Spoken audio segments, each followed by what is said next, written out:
I chose to do my project on the well-known German photographer Jutta Barth. Her work has been a part of over 70 art exhibits and galleries. She currently resides in California, where, in addition to being a professional photographer, she is also a part-time professor at the University of California, Riverside. Barth is known best for her blurred images that often leave the viewer with a feeling of nostalgia.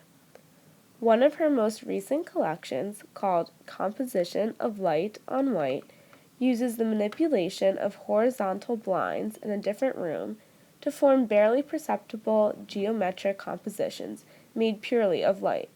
As you can see from this image, this collection consists of theoretical images because they trace light, time, and optical afterimages and aim to ask us to become invested and conscious of our own perceptual awareness.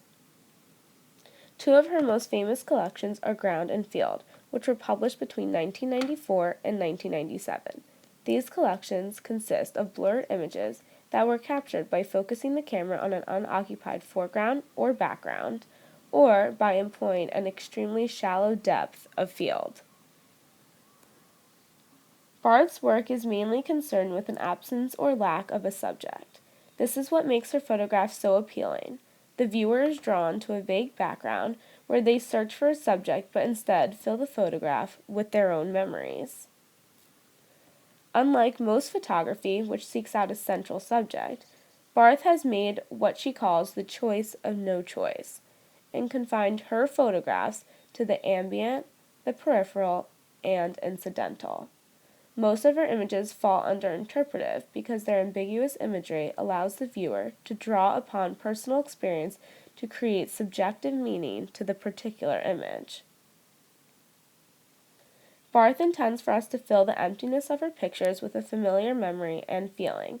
The entitled images from her Ground series show landscapes, as you can see from this image, and of interiors, as you can see from this image. They make compositional conventions of still photography and painting. The images of her latest series, Field, have a cinematic feel to it, and hints of activity in the foreground, as you can see from this image. This image stood out to me because its vague location and subject matter allows me to insert myself and my own personal memories into the photograph. The monochromatic background allows the three subjects in the picture to stand out. The compositional use of rule of thirds is also another effective way Barth has the viewer's focus on the three subjects, even though the entire image is blurred. Like most of her works, this picture evokes a sense of nostalgia and calmness and is very pleasing to look at.